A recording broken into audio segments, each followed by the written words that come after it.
Good morning to all of you. हमने जैसे आज तक के लेक्चर में पढ़ा है कि भारत में फ्रीडम मूवमेंट शुरू कैसे होती है। 1857 के रिवॉल्ट के साथ ही यहां पर एक भावना निर्माण होती है लोगों के मन में कि हमारा यहां पर राज होना चाहिए, हमारे लोगों के यहां पर प्रतिनिधि होने चाहिए शासन में। बट होता क्या है कि 1857 का रिवॉल्ट दबाया जाता है, उसके बाद नेशनलिज्म की शुरुआत होती है भारत में, जिसका परिणाम है INC, इंडियन नेशनल कांग्रेस। 1885 में इसकी स्थापना हुई। अभी 1885 इस INC के भी दो फेजेस है।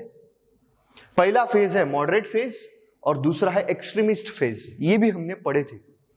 अभी मॉडरेट फेज में क्या क्या बातें इंपॉर्टेंट थी वो भी मैंने आपको बताया, और उनकी विचारसरणी, उनकी विचारधारा कैसी थी ये भी आपको मैंने समझाया।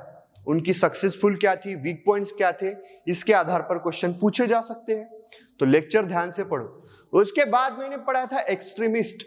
एक्सट्रीमिस्ट फिलॉसफी क्या थी, उसके लीडर्स क्या थे, उनके सक्सेस क्या थे, वीक पॉइंट क्या थी, उनकी नीति कैसी थी, ये भी मैंने आपको बताया। अभी एक्सट्रीमिस्ट फिलॉसफी में सबसे बड़ा नाम आता है लोकमान्य तिलक इनका। तो क्या है कि इनके आधार पर, इनके वैयक्तिक जीवन के आधार पर भी आपको एनडीए एग्जामिनेशन में क्वेश्चन पूछे जा सकते हैं।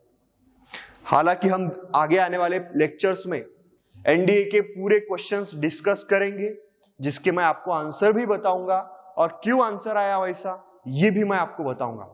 अभी आज के लेक्चर में हम जानने वाले हैं कि लोकमान्य तिलक इनका फ्रीडम मूवमेंट में क्या योगदान रहा है।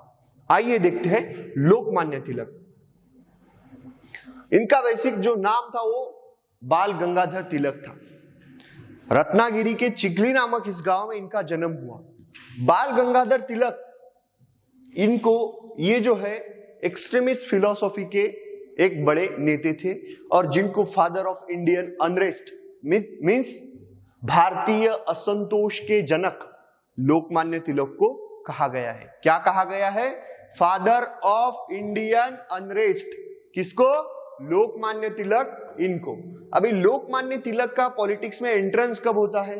तो ये होता है 1890 में। हालांकि इससे पहले भी वो सोशल वर्क में इन्वॉल्व थे, बट नेशनल कांग्रेस में वो 1890s में इन्वॉल्व होते हैं।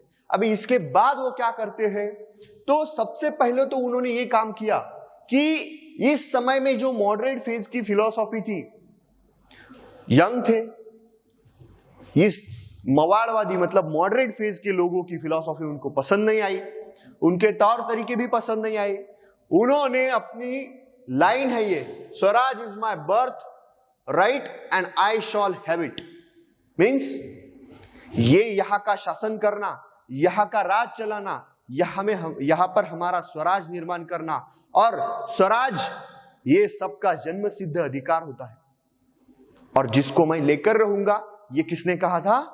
लोकमान्य तिलक। इन्होंने मॉडरेट फेज की फिलॉसफी इनको पसंद नहीं आए, और इन्होंने सबसे पहली सेल्फ रूल मतलब स्वराज की मांग की। किसने? लोकमान्य तिलक। इन्होंने आगे देखते हैं। अभी इन्होंने स्वराज की तो मांग की, मतलब खुद का राज इतना ही इनका मोटिव नहीं था। तो इनका राज था जितनी भी चीजें भारत में उपलब्ध होती हो वही भारतीयों ने उपयोग में लानी चाहिए। भारतीयों के लिए जो भी उपयुक्त सामान है, जो भी उपयुक्त चीजें हैं, उसकी जो परिपूर्णता है, उसका जो निर्माण है भारत में ही होना चाहिए करके उन्होंने यूरोपियन क्लॉथ्स की उन्होंने अस्वीकार कर लिया। यूरोपियन क्लॉथ्स को पहनने से अस्वीकार कर लिया। बॉयकॉट मूवमेंट शुरू कर दी, जैसे इसको स्वदेशी मूवमेंट भी कहा जाता है। इसमें क्या क्या उन्होंने पॉइंट रखे? तो एजुकेशन भी इंडियंस का होना चाहिए, भारतीय परंपरा से जो भारत में चलता आया एजुकेशन है वो यहां पर होना चाहिए। उसके बाद उन्होंने ये दूसरा पॉइंट रखा कि भारत में निर्माण होने वाले खादी या फिर जो भी कपड़े हैं वो भारतीयों ने यूज करने चाहिए। यूरोपियंस मार्केट से बने आए कपड़े वो हम यूज नहीं करेंगे। तो इन्होंने ऐसी स्वदेशी मूवमेंट यहां पर शुरू की। किन्होंने? लोकमान्य तिलक। इन्होंने अभी इन्होंने अपने जो व्यूज थे, अपनी जो फिलॉसफी थी, इसको स्प्रेड करने के लिए 2 न्यूज़पेपर लाए यहां पर। पहला है केसरी, दूसरा है मराठा। केसरी जो था ये मराठी लैंग्वेज में था और मराठा जो था ये इंग्लिश लैंग्वेज में था। ये पॉइंट याद रखो। केसरी कौन से लैंग्वेज में था? मराठी, और मराठा इंग्लिश लैंग्वेज में। तो आपको ये पॉइंट याद रखने हैं। अभी आगे में पढ़ते हैं कि इनका जो था गवर्नमेंट को क्रिटिसाइज करना, किसी भी बात का डर मन में न रख के गवर्नमेंट को क्रिटिसाइज करना। अभी एक्सट्रीमिस्ट फिलॉसफी जो थी ये बड़ी हेडेक वाली थी ब्रिटिश गवर्नमेंट के लिए। तो कैसे भी करके इस एक्सट्रीमिस्ट फिलॉसफी को दबाया जाए, ऐसा इन्होंने प्लान बनाया। किसने? ब्रिटिश गवर्नमेंट ने। तो इसी का परिणाम यह होता है, जैसे ही लोकमान्य तिलक ब्रिटिश गवर्नमेंट के लिए हेडेक बन जाते हैं, क्योंकि वो बहुत सारे सवाल उठाती थी ब्रिटिश गवर्नमेंट की तरफ, तो क्या होता है कि इनको प्रिजन होना चाहिए, उनको कैद होनी चाहिए। अभी कैद होने के लिए कोई तो जुर्म करना चाहिए ना उन्होंने। बट क्या होता है, उनका कोई जुर्म भी नहीं था, बट उन्होंने एक आर्टिकल लिखा था अपने पेपर में। उसमें उन्होंने क्या किया कि प्रफुल्ल चाकी एंड खुदीराम बोस, इनका सपोर्ट किया। ये दोनों जो थे ये रिवॉल्यूशनरी मूवमेंट के सदस्य थे, प्रफुल्ल चाकी एंड खुदीराम बोस। अभी रिवॉल्यूशनरी मूवमेंट क्या है ये भी हम पढ़ेंगे। तो ये जो प्रफुल्ल चाकी और खुदीराम बोस थे रिवॉल्यूशनरी मूवमेंट के सदस्य थे और इन्होंने बड़ा ही जुर्म किया था। क्या जुर्म किया था ये मैं आगे आपको बताऊंगा। अभी क्या है कि इनके सपोर्ट में यहां पर हमें लोकमान्य तिलक जी ने आर्टिकल लिखा था अपने न्यूज़पेपर में। तो ये उनका जुर्म का कारण बन गया। ब्रिटिश गवर्नमेंट ने उनके ऊपर आरोप लगाया कि आपने इनके सपोर्ट में आर्टिकल कैसे लिखा। तो इसी वजह से उनको 6 साल की कैद हो जाती है और मंडाले के कारागृह में उनको कैद किया जाता है। कहां पर? मंडाले, नाम याद रखो, मंडाले। यहां पर इनको कैद किया जाता है। यहीं पर उन्होंने गीता रहस्य नामक एक ग्रंथ लिखा। क्या ग्रंथ का नाम क्या है? गीता रहस्य। मतलब भगवत गीता पर उन्होंने, भगवत गीता के आधार पर उन्होंने एक ग्रंथ लिखा है जिसको गीता रहस्य कहा गया है। कहां पर लिखा था? मंडाले के कारागृह में। अभी ये जो प्रफुल्ल चाकी है और खुदीराम बोस है ये रिवॉल्यूशनरीज थे। तो इन्होंने क्या किया कि एक ब्रिटिश अधिकारी की मौत का कारण बनना चाहते थे। ये किंग्सफोर्ड था, बड़ा ही अत्याचारी शासक था और ब्रिटिश गवर्नमेंट का अधिकारी मैजिस्ट्रेट था। तो इसको मारने का प्लान बनाया था प्रफुल्ल चाकी और खुदीराम बोस ने। बट क्या होता है कि जिस कैरियज पर वो बम फेंकते हैं उसमें, उस कैरियज में किंग्सफोर्ड होता ही नहीं, वहां पर 2 ब्रिटिश महिलाएं होती है और जिनकी इस बॉम्ब थ्रोइंग में मौत हो जाती। तो आगे में हम पढ़ते कि और क्या योगदान था इनकी। जो लाइफ है लोकमान्य तिलक की, ये बड़ी ही घटनाओं से भरी पूरी है। तो जैसे ही मंडाले से कारागृह से वापस आ जाते, कहते हैं कि जैसे उनका पहला व्यू था फ्रीडम मूवमेंट की तरफ देखने का, वो वैसा शांत हो गया था। अभी वो एक नए फिलॉसफी के लिए बाहर आए थे, फिलॉसफी लेकर बाहर आए थे। तो अभी यहां पर उन्होंने मंडाले के कारागृह से छूटने के बाद यहां पर होम रूल लीग की शुरुआत की। होम रूल लीग अभी ये किसके साथ की थी? तो वो थी any Besant and GS. Khaparde. इन दोनों के साथ में इन्होंने all India home rule league की स्थापना की थी। नाम याद रखो। अभी ये लोकमान्य तिलक जो थे ये भारतीय परंपराओं के बड़े ही आदर करता थे।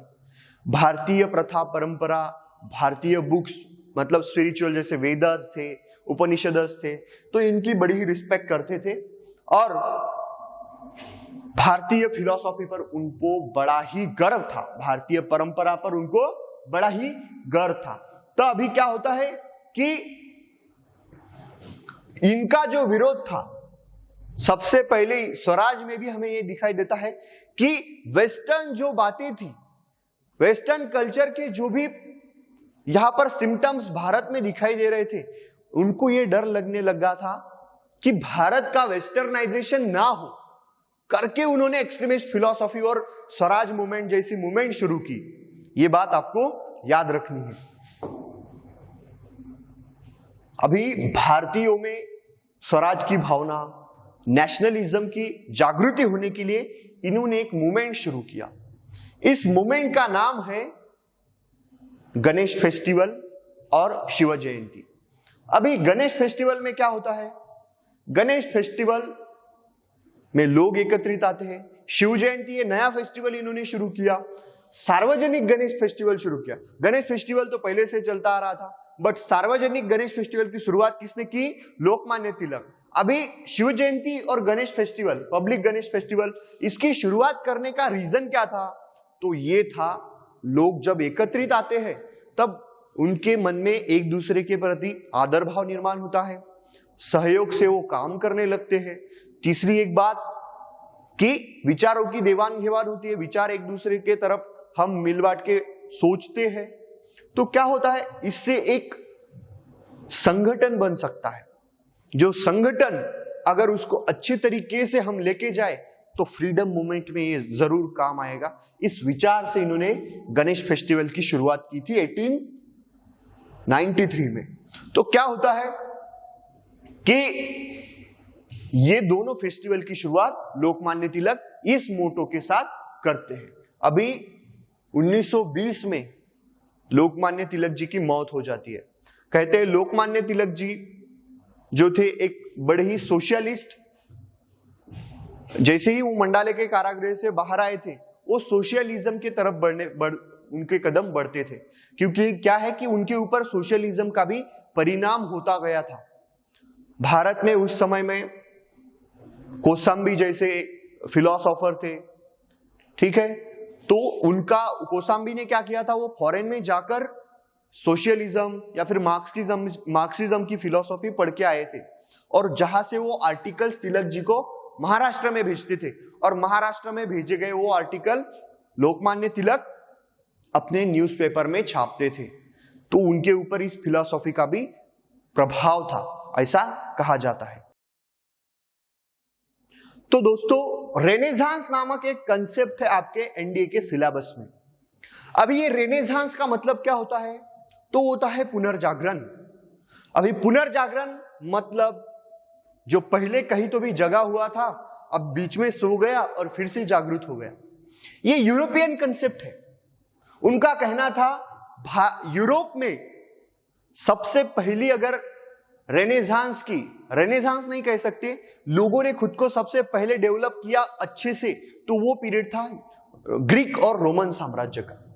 उसके बाद मिडल जो फेज थी वो डार्क एज की थी, और उसके बाद मतलब कॉन्स्टेंटिनोपल के नेस्तनाबूद होने के बाद की जो फेज थी वहां पर रेनेसांस शुरू होता है। मतलब वो जो एंशिएंट एंड ग्रीक जो नॉलेज था उसका उन्होंने फिर से, मतलब कॉन्स्टेंटिनोपल की नेस्तनाबूद होने के बाद से उन्होंने उस फेज में उस नॉलेज का फिर से यूज करना शुरू किया। तो ये जो था ये पुनर्जागरण था, उस नॉलेज का पुनर्जागरण। अभी इसका केंद्र क्या था? तो वो था ह्यूमन, मतलब मानव। ये जो सारा संसार है, यहाँ की सारी चीजें जो है, इसका सेंटर कहां पर है? तो ह्यूमन। क्योंकि ये सारी चीजें किसी के काम की नहीं, बट इसको अगर अच्छे तरीके से यूज किया जाए तो ह्यूमन के लिए वो कारीगर साबित हो सकती है, उसके उपयोग में आ सकती है। ये ह्यूमनिज्म की कंसेप्ट थी, और ये ऐसा ह्यूमनिज्म था जो किसी एक के लिए नहीं तो पूरे समाज के लिए उपयुक्त था। तो ऐसी ये रेनेसांस की कंसेप्ट है। भारत में कॉलोनियलिज्म, मतलब जैसे यूरोपियन ट्रेडर्स भारत में आते हैं उसके बाद यहां पर रेनेसांस की शुरुआत होती है। अभी भारत में जो रेनेसांस था वो दो वे से था। यूरोपियन यहां आने के बाद ही, जस्ट यहां आने के बाद ही यहां पर रेनेसांस शुरू नहीं होता है, उसको बहुत सारा समय लगता है। 19वीं सेंचुरी में भारत में रेनेसांस हमें दिखाई देता है। अभी रेनेसांस के जो दो कंसेप्ट थे वो क्या थे, मैं यहां पर आपको बताता हूं। Reformist, this moment responded with the time and scientific temper of the modern era. Means इसका एग्जांपल बताता हूं। अच्छा, ये है महात्मा फुले। एग्जांपल, महात्मा फुले जी का कोई इंडियन एंशिएंट फिलोसॉफी के साथ लेन देन नहीं था। कहते कि भारतीय जो रेनेसांस था वो एक्चुअली में यूरोप और भारत का जो वैदिक एज का पीरियड था उससे इंस्पायर्ड था। तो यहां पर जो मैंने एग्जांपल दिया है महात्मा फुले जी का, इनका एंशिएंट फिलोसॉफी से कोई लेन देन नहीं था, बल्कि वो आज पूरे भारत में इसी बात के लिए प्रसिद्ध है कि उन्होंने वुमन के लिए एजुकेशन शुरू किया। तो अभी वुमन के लिए जो एजुकेशन शुरू किया ये बहुत बड़ी बात थी, और समय के साथ वो चेंज आना चाहिए था कि उस समय में लेडीज ने आगे आना चाहिए, पढ़ना चाहिए। ये चेंजेस उन्होंने लाया करके उनको रिफॉर्मिस्ट कहा गया है। अभी रिवाइवलिस्ट, ये जो डेफिनेशन है ये क्या कहती है? This movement started reviving ancient Indian traditions and thoughts and believe that the western thinking rooted in India culture and ethos. Means Bharat में वैदिक पीरियड में या फिर गुप्ता पीरियड में, मौर्य पीरियड में, या फिर जैनिज्म बुद्धिज्म की फिलॉसफी में जो भी अच्छी अच्छी बातें दी गई है, उन सभी बातों को अभी यहां पर आचरण में लाना चाहिए, यूज में लाना चाहिए, और इसी के आधार पर भारत में ये मूवमेंट शुरू होती है रिवाइवलिस्ट की। अभी इसका एग्जाम्पल मैं आपको बताता हूं दयानंद सरस्वती का। अभी इन्होंने क्या किया था ये भी हम जानते हैं, बट इनका मोटिव क्या था कि भारत में जो वैदिक परंपरा थी उस वैदिक परंपरा को इस भारतीय सोसाइटी में लागू करना। अभी वैदिक सोसाइटी में क्या अच्छी चीजें थी, क्या बुरी चीजें थी, ये हमको मालूम है क्योंकि हमने वैदिक पीरियड पढ़ा था। तो उनका ये कहना था कि वहां की जो बुरी चीजें हैं उसको बाजू में रख लो, जो अच्छी चीजें हैं उसका स्वीकार करो। आइए देखते हैं इस मूवमेंट के तहत हमें भारत में कैसे रेनेसांस दिखाई देता है। सबसे पहले रिफॉर्मिस्ट थे कौन? राजा राम मोहन राय। इन्होंने ब्राह्मो समाज की शुरुआत की थी। ब्राह्मो समाज की फाउंडेशन भारत में रखी थी। किसने? राजा राम मोहन राय ने। ब्राह्मो समाज की जो शुरुआत है इसकी स्थापना 1828 में राजा राम मोहन द्वारा की गई। अभी राजा राम मोहन द्वारा की गई इस समाज की मोटिव क्या थी, इनका मोटो क्या था? तो फाउट अगेंस्ट आइडॉल वर्शिप, ठीक है, पॉलीथिज्म, ठीक है, कास्ट ऑपरेशन, उसके बाद है unnecessary rituals, other social evils like sati प्रथा क्या थी मैंने आपको बताया था, polygamy, purdah system and child marriage etc. ये जो थे सोसाइटी में चेंजेस आना चाहिए। क्या है? सोसाइटी में चेंजेस आना चाहिए और समय के साथ में सोसाइटी में ये बदलाव होना चाहिए करके इनको रिफॉर्मिस्ट कहा गया है। अभी आया कंसेप्ट ख्याल में? तो इनकी ये सबसे बड़ा इनका योगदान था। आगे में पढ़ते हैं कि राजा राम मोहन राय द्वारा window remarriage and education of women, इसके लिए भी इन्होंने काम किया है कि विधवाओं का पुनश्च विवाह होना चाहिए, ठीक है, और एजुकेशन, वुमेन्स को एजुकेशन भी मिलना चाहिए। संवाद कौमुदी नाम का एक बंगाली वीकली न्यूज़पेपर इन्होंने शुरू किया था। अभी इन्होंने जो मुगल किंग था अकबर शाह द्वितीय, इसका एम्बेसडर करके इन्होंने इंग्लैंड में विजिट दी थी, जहां पर एक व्याधि होने के कारण, एक रोग होने के कारण उनकी वहां पर मौत हो जाती है। अभी ये राजा जो है, राजा राम मोहन राय, इस नाम में जो राजा वर्ड है ये इसी अकबर द्वारा इनको दी गई उपाधि थी, दिया गया टाइटल था। ये बात भी आपको याद रखना है। अभी राजा राम मोहन राय जो है ये father of India, modern India ऐसे इनको कहा जाता है, आधुनिक भारत के पिता। आधुनिक भारत के पिता किसको कहा गया है? राजा राम मोहन राय। और father of Bengal renaissance, Bengal में जो रेनेसांस शुरू होता है वो इन्हीं के साथ शुरू होता है। और करके इनको फादर ऑफ बंगाल रेनेसांस भी कहा गया है। किसको?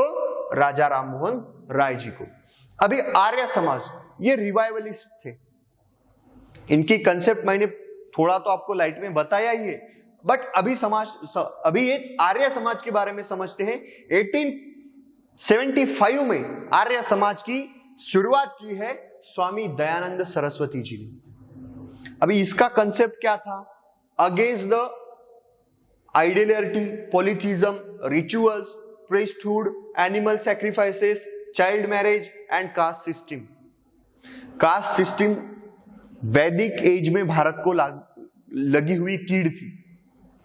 अभी इन्होंने क्या कहा है कि वेदों को पुनश्च यहां पर लाओ, वैदिक सिस्टम यहां पर पुनश्च लाओ।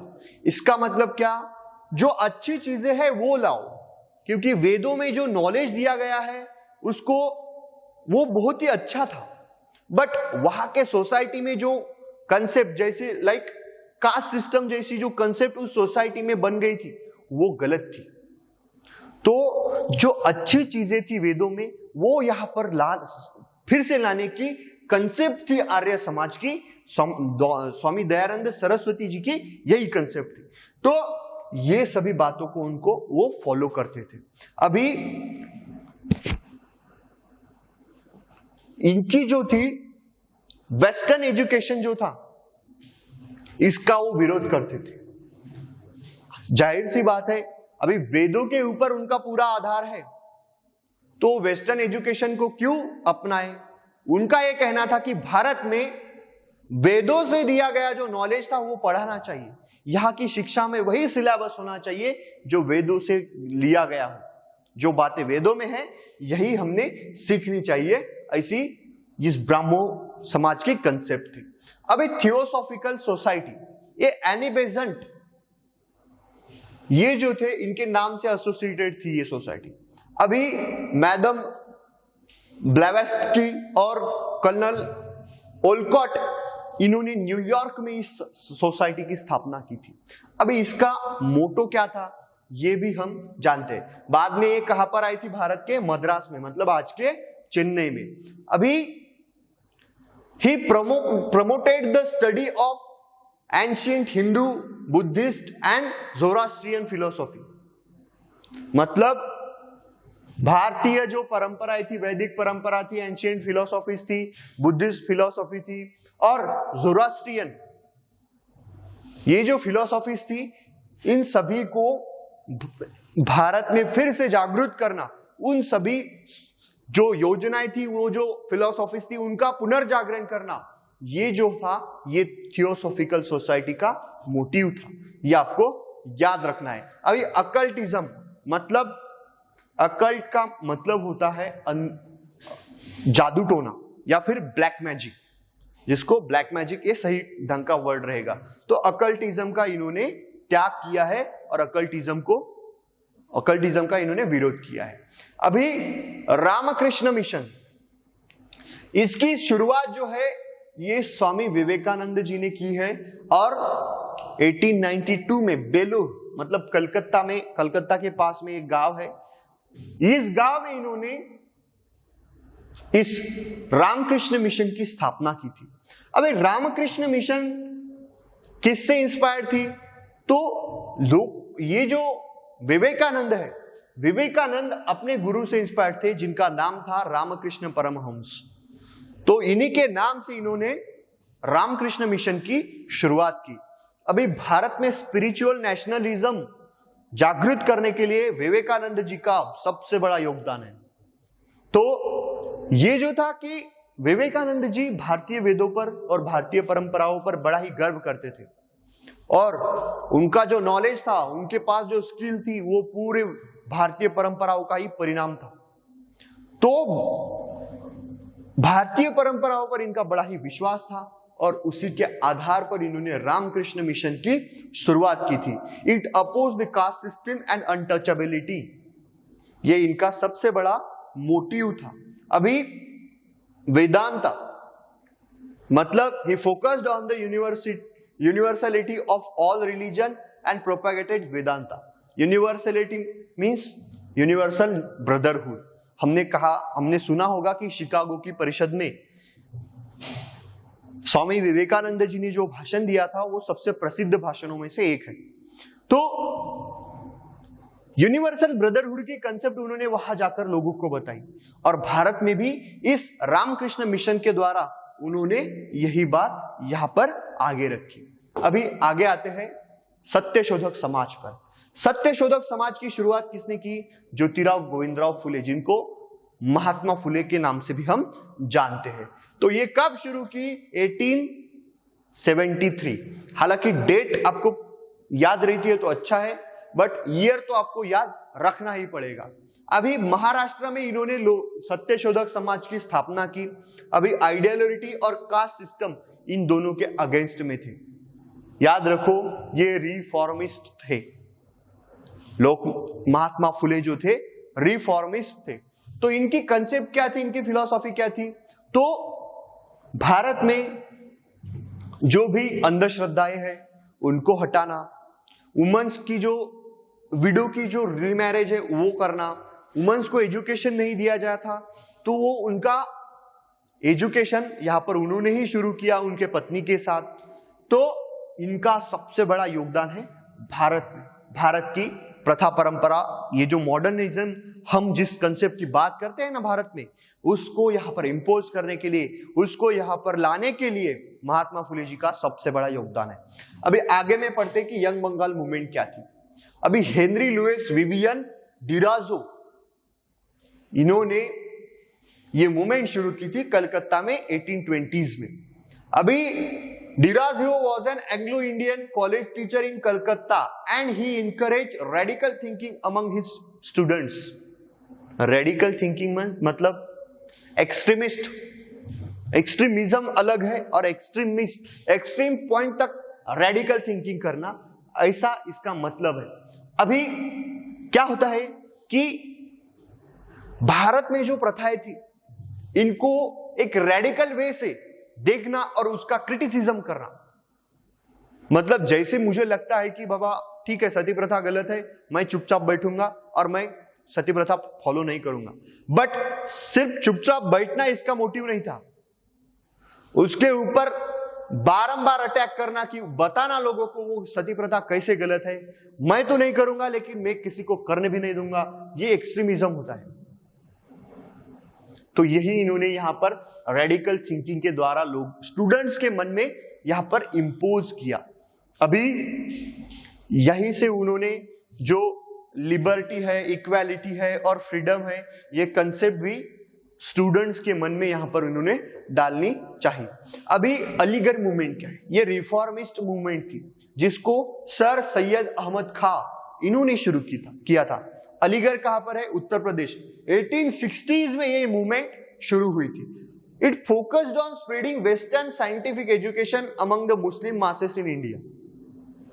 अभी हमें जो दिखता है कि भारत में जितने भी रिफॉर्मिस्ट हुए थे, जिन्होंने भी वेस्टर्न एजुकेशन पर फोकस किया था, तो वो सारे हिंदू थे।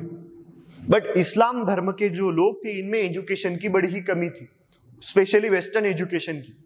तो जिसके लिए सबसे बड़ा योगदान किन्होंने दिया है? सर सैयद अहमद खां। ये सर जो था ये टाइटल दिया गया है और टाइटल दिया जाता था ब्रिटिश पीरियड में, ये बात याद रखो। तो सर सैयद अहमद खां इन्होंने वेस्टर्न एजुकेशन स्प्रेडिंग के ऊपर ध्यान दिया है। अभी ये स्टेटमेंट्स बन सकते हैं जिनके आधार पर क्वेश्चन पूछे जा सकते हैं। क्वेश्चन कैसे आएंगे इसके बारे में हम एक स्पेशल लेक्चर आने वाले लेक्चर्स में डिस्क्राइब करने ही वाले। तो ये जो थे ये चीफ मुख्य नाम थे भारत के रिफॉर्म मूवमेंट्स के और रिवाइवलिस्ट मूवमेंट के। इन्होंने ही यहां पर रेनेसांस की शुरुआत की। अभी कैसा है, रेनेसांस एक बहुत बड़ा कंसेप्ट है और लार्ज स्केल तक सोसाइटी में वो फैलना चाहिए। अभी ये तो यहां से नहीं दिखता है, बट याद रखो इसके जो ये जो रिवाइवलिस्ट और रिफॉर्मिस्ट मूवमेंट जो मैंने यहां पर बताई थी, इसका परिणाम यहां के लोगों पर होता है। अभी महात्मा फुले एक एग्जांपल लेते हैं तो महात्मा फुले खुद एक व्यक्ति नहीं थे, उन्होंने सारे लोगों को अपने साथ में जगाया। उनको कहा कि आप पढ़ो, आगे बढ़ो, और जो पुराने कंसेप्ट थे उनको वही के वही रहने दो। तो रेनेसांस के ये सभी कारण बनते हैं जिनके नाम मैंने आपको यहां पर बताए हैं। तो आने वाले लेक्चर में हम रिवॉल्यूशनरी मूवमेंट क्या है ये कंसेप्ट पढ़ेंगे। Thank you.